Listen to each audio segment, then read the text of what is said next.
Good morning. Good morning. Welcome or welcome back to Bookeemonsters. My name is PK. It is Tuesday, June the 25th, and we are here to look at new releases being set into the wild this week. And on Tuesdays, we look at mysteries and thrillers. There's a lot of them, so we're going to get to it very quickly here. But quick announcements. We do have sprints tonight at 6 p.m. Mountain Time, 8 p.m. Eastern. They go for 2.5 hours. I do every Tuesday and Thursday evenings and Saturday afternoons. And tomorrow's morning show will be romance. Wednesdays are romance. Let's jump in. We won't spend a lot of time on each one, unfortunately, because there's about 25 of them. Isn't that amazing? 25 new books this week, times the number of weeks, times the number of days. We are blessed to have a lot of reading options. All right, All the Colors of the Dark by Chris Whitaker. 1975 is a time of change in America. The Vietnam War is ending. Muhammad Ali is fighting Joe Frazier. The rumble in the jungle. And in the small town of Montclair, Missouri, girls are disappearing. When the daughter of a wealthy family is targeted, the most unlikely hero emerges, Patch, a local boy who saves the girl and in doing so leaves heartache in his wake. Patch and those who love him soon discover that the line between triumph and tragedy has never been finer, and that their search for answers will lead them to truths that could mean losing one another. A missing person mystery, a serial killer thriller, a love story, and a unique twist on each.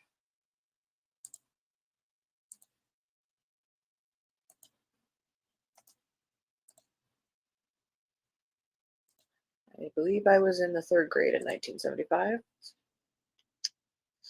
Sentinel by Mark Greaney, second in the Armored series. Character is Joshua Duffy. Good morning, Cajun. I have today and tomorrow off work, so I get to join in and not just listen. Yay! Oh, that's a good feeling. 2 days in a row. Sentinel. An African coup may force Josh Duffy to choose between his mission and his family. Josh Duffy and his wife Nikki are both working for the State Department's Diplomatic Security Service, providing protection for diplomats in the field.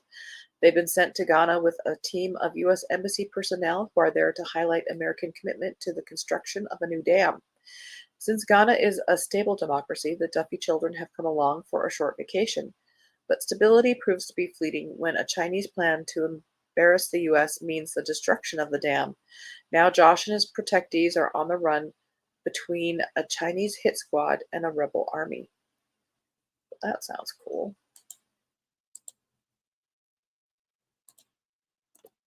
Frida McFadden has a new one. I did check.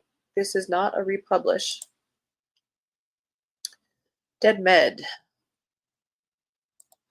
When Heather McKinley dreamed of becoming a doctor, she imagined curing sick kids and sporting pink stethoscopes. She never anticipated the sleepless nights, grueling exams, and endless labs.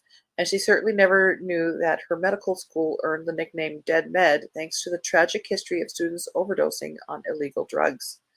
But Heather would never consider doing anything like that. That is, until her longtime boyfriend dumps her, and she finds herself failing anatomy and her world starts to crumble. Everyone has a breaking point. Then, on the night before the final exam in anatomy, a shot rings out through the hallways of Dead Med. The school has claimed yet another casualty. One of Heather's classmates has done the unthinkable, and before her desperate 911 call even connects, it will happen again. And the night is just beginning. Ooh. I appreciate that it's not a group of people trapped on an island with a storm coming. I really, really do. Sorry about that. Let that up for you. Justice for All by William Bernhardt, 8th in the Daniel Pike legal thriller series. Florida defense attorney Daniel Pike is dragged into his first civil case to represent a comic book writer suing to recover the rights to a character that makes billions while he lives in poverty. Pike's opposing lawyer is Kenzie Rivera, representing a former flame who claims those rights should go to her. Everyone wants control, but powerful forces are willing to do anything, absolutely anything, to get it. The first indication, a decapitated head found at an airport baggage drop, a horrifying murder pointing directly to this case. The more Pike learns, the more he realizes that nothing is what it appears to be. He will need all his courtroom skills, every trick and tactic to prevail.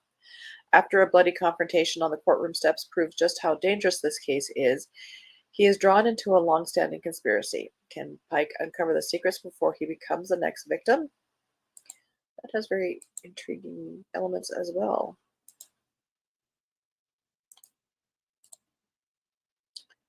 Summer in the Falls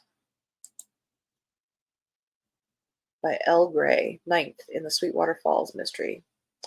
While the town prepares for the annual local festival, Spencer helps with the festivities while chatting with the residents. Unfortunately, the pleasantry is interrupted when Spencer runs into Rafe Johnson, the man beginning his campaign to unseat her as sheriff. The standoff between them is tense, with Spencer deciding to walk away. Fortunately, when she arrived home to Riker, she was able to drop down her guard. As he works on his fields planting an apple orchard for his new apple cider business. The semi-piece is short-lived when the lead singer of a local band drops dead on stage. Initially, it seems to be an open and shut case of overdose.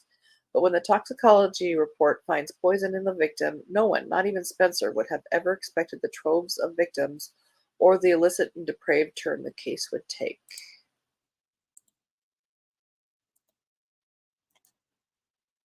Looks like a cozy, darker things, as I believe this one is too.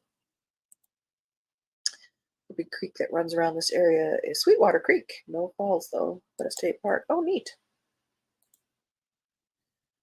Secrets of Rosebriar Hall by Kelsey James, 1908, Long Island. For Millie Turner, the young and beautiful wife of a powerful New York stockbroker, Rosebriar Hall, a gleaming edifice of white marble on the North Shore, is more than a home. Every lavish detail speaks of Charles Turner's status and wealth. And its stylish interior is testament to Millie's sophistication. All that's left is to prove her worthiness to be his bride. What better way than to throw a grand party for New York's social elite? After painstaking planning, the night of the event arrives and all is perfection, until Millie wakes to a cold, eerily quiet house, and a gray cloud where her memory should be. Can it be true that she has been in and out of consciousness for weeks, ever since the party took a terrifying turn? Millie recalls nothing, but her friends have shunned her, and it soon becomes clear that if she can't find out what really happened that night, much more than her reputation will be at risk. Very gothic-y. Irish Johansson has a new one.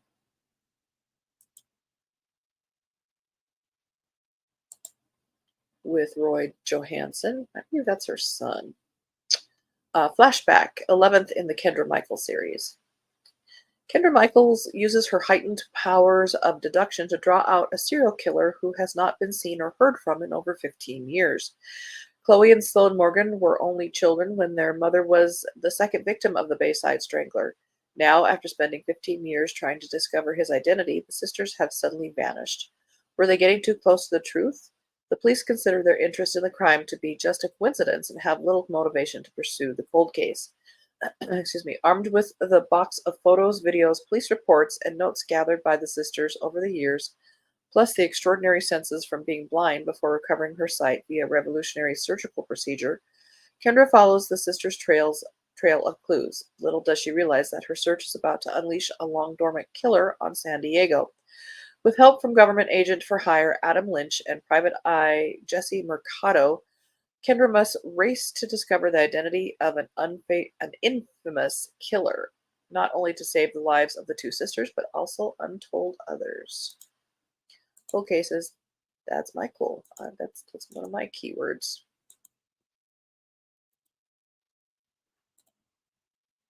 Trust Her by Flynn Barry. That one does sound interesting. Yes. Yeah, I'll do. I just want to read everything. 3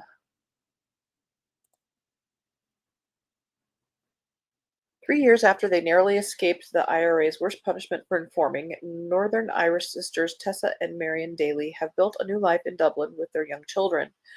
Though Tessa is haunted by the abrupt and violent end to her old life, she does her best to immerse herself in the joys of Finn's childhood and the rhythms of her new job at the Irish Observer. It's a small island, though, and just as quickly as they disappeared, figures from the sisters' past surface to drag them back into the conflict. Tessa is told she must track down her old handler from MI5, Emin, and attempt to turn him into an IRA informant or lose everything. Tessa's reunion with Emin revives a host of feelings she has long attempted to bury. As their relationship intensifies and the pressure mounts, long held secrets rise to the surface, and Tessa must navigate a treacherous landscape of shifting loyalties, all while trying to protect her beloved son.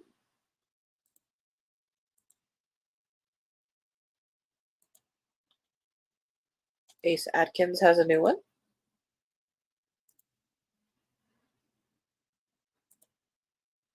Don't Let the Devil Ride. Addison McKellar isn't clueless. She knows she and her husband Dean don't have the perfect marriage, but she's still shocked when he completely vanishes from her life. At first, Addison is annoyed, but as days stretch into a week and she's repeatedly stonewalled by Dean's friends and associates, her frustration turns into genuine alarm. When even the police seem dismissive of her concerns, Addison turns to her father's old friend, legendary Memphis PI Porter Hayes. Porter and Addison begin to dig deeper into Dean's affairs and quickly discover that he was never the hardworking business owner and family man he pretended to be. As they piece together the connections between a hook-handed mercenary, one of Elvis's former leading ladies, and a man posing as an FBI agent, it becomes clear that Dean was deeply enmeshed in a high-stakes web of international intrigue, and Porter and Addison aren't the only ones looking for him. Dean angered some very dangerous people before he disappeared, people who have already killed to get what they want, and they won't hesitate to come after his family to even the score.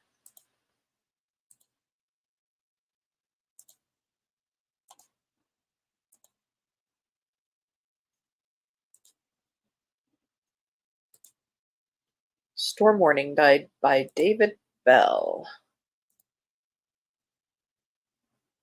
A man living on a Florida barrier island must protect his family from both an approaching hurricane and a relentless killer.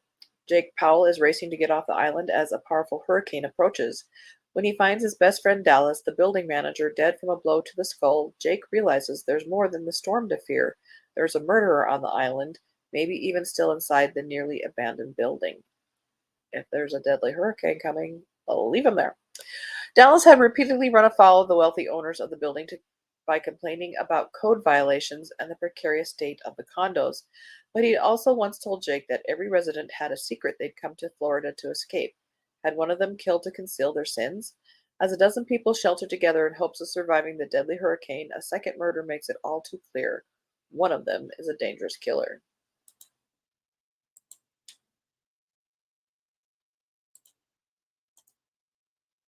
An epitaph for Jezebel. There's a title. Kiki McCoy mystery series. This is compared to Nancy Drew meets P Valley as an Atlanta reporter investigates the gruesome ritualistic murder of a dancer. When Kiki starts looking into secretive stripper Monica's grisly death, she's instantly caught between her past and her present. Through the Honey Pot Club owner Honey Mama Thibodeau, Kiki found refuge from the streets, earned much money from her stage persona Brandy, and got a chance at a new life all her own. Her bombshell expose about the club launched her reporting career, but it caused a bitter, seemingly irrevocable split between her, the only family she's ever known, and Drew, the one man Kiki won't admit she's never gotten over. As at Honey Mama's request, Kiki goes undercover as Brandy to find the truth before political pressures shut the progressive club down for good. But Kiki has to watch more than her back when she finds Monica had an unshakable, dangerously elusive stalker, an illicit club sideline, and vicious conflicts with rival dancers. Even more explosive, Kiki's persistence is putting her at odds with Drew, now a police detective working this case, and the secrets she herself can no longer hide. Dang it, I apologize, I forgot to click on it.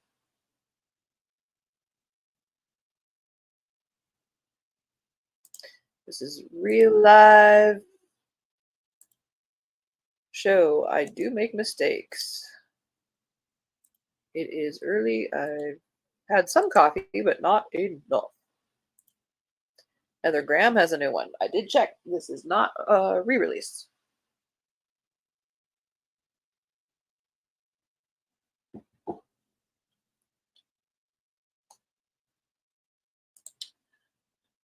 Market for Murder. Second in the Blackbird Files.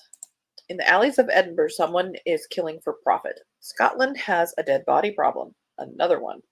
And in the wake of a similar spate of tribute killings, special agents Luke Kendrick and Carly MacDonald know they have their work cut out for them. Working alongside a new team of agents, the partners have more questions than answers when the crime scenes yield little evidence. In the style of infamous killers Burke and Hare, it appears victims are being moved to a secondary location where they're dissected and sold for spare parts. With the clock ticking on every organ being harvested, the members of Blackbird know the killers must be near at hand and soon discover that they're also being closed in on. As questions begin to arise about the newest additions to their team, Luke and Carly are running out of time and people they can trust to catch the killers before the agents themselves are next to be put on ice.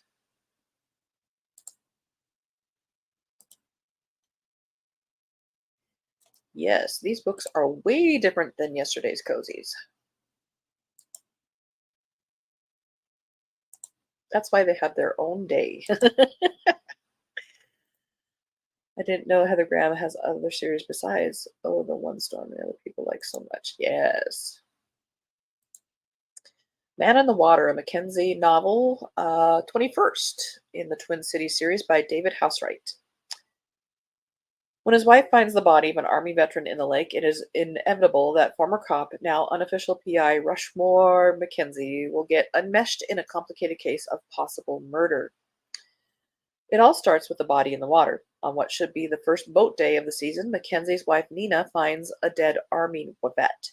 As the dock owner and the insurance companies claim that it was suicide despite the deceased E.J. Woods having no obvious reason to kill himself, his widow starts acting suspiciously. Mackenzie finds himself pulled into the fight when Nevaeh, the victim's daughter, convinced her father was murdered, asks him to investigate. Further complicating the situation are uncooperative voters, allegations of PTSD, and the simple fact that there was no reason for EJ to be in the water. Mackenzie's investigation unearths not only the petty squabbles surrounding the lake and its dock, but details of her father's past that Nevaeh is perhaps better off not knowing. With Nina haunted by dreams of the body and the legal fight over cause of death becoming increasingly nasty, Mackenzie may be the only one interested in finding justice for EJ and uncovering the truth before another person dies.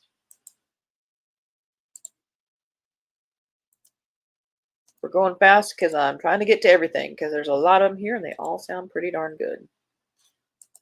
Love Letters to a Serial Killer by Tasha Coriel. An aimless gentleman starts writing to an accused serial killer while he awaits trial, and then once he's acquitted, decides to move in with him and take the investigation into her own hands in this dark and irresistibly compelling debut thriller. It's a debut. Recently ghosted and sick of watching her friends fade into the suburbs, 30-something Hannah finds community in a true crime forum that's on a mission to solve the murders of 4 women in Atlanta. After William, a handsome lawyer, is arrested for the killings, Hannah begins writing him letters. It's the perfect outlet for her pent-up frustration and rage. The exercise empowers her and even feels healthy at first, until William writes back.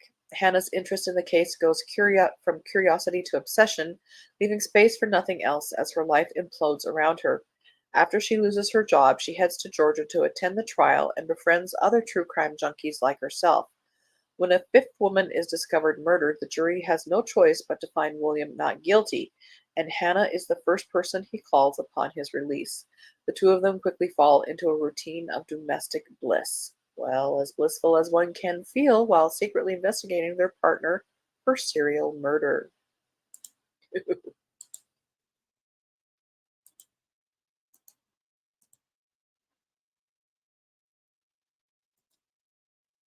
Innocent Intent by Casey Mills.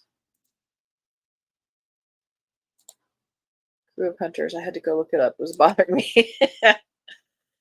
It's okay. There's a lot of books in that one, if I remember right. When a wife becomes a prime suspect in her husband's murder, this criminal psychologist must forget everything she thought she knew in order to clear her name. This is another debut. Cassidy Evans is the blueprint. As a criminal psychologist, Cassidy is a savant. She spent years solving groundbreaking cases by shifting through the minds and behaviors of those driven by the darkness that controls them. After years of dedicated fieldwork, Cassidy decides to retire and share her expertise of killers' mentalities as a novelist. As a published author, she's now happily married and spends most of her time traveling the world and sharing with others how to understand the twisted minds that drive bad behaviors. Unfortunately, with all of the knowledge that Cassidy is armed with, she somehow overlooks the lies of the person closest to her. When she tags along to a crime scene with an old colleague, Cassidy is shocked to discover that the victim is her husband. If that's not enough to send her world spiraling, she also finds out that the identity of the murdered victim doesn't match the name on their marriage license. Things quickly escalate when Cassidy becomes the main suspect. Not knowing the man she is married to is the least of Cassidy's problems. Everyone believes she is a murderer, and none more than the lead detective on the case, Nathaniel Davis. She is determined to find the truth while proving to the world that Cassidy isn't who she claims to be. In doing so, he decides to keep Cassidy close while digging through her past to uncover all her untold truths. While she's hiding secrets that could totally destroy the world she spent years building, Cassidy learns that things are never what they seem. With such an intricate familiarity of seeing through lies, how is it that Cassidy is happily married to a man she loves and adores but doesn't truly know? Suddenly, losing her career is far less important than maintaining her freedom. In the end, she may lose both.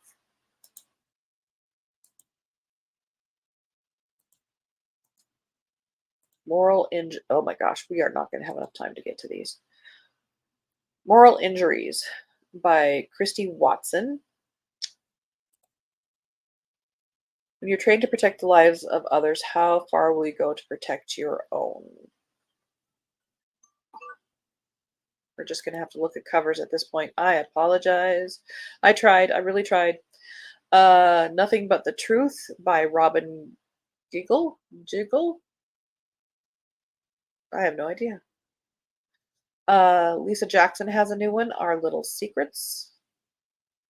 Paul Doran has a new one, Pitch Dark. Joseph Cannon has a new one called Shanghai. And Karen Robards has a new one, Some Murders in Berlin. I apologize, guys. I can't look at them today because I gotta get to work. So, hopefully, if you are familiar with those authors, you will check those out as new releases this week.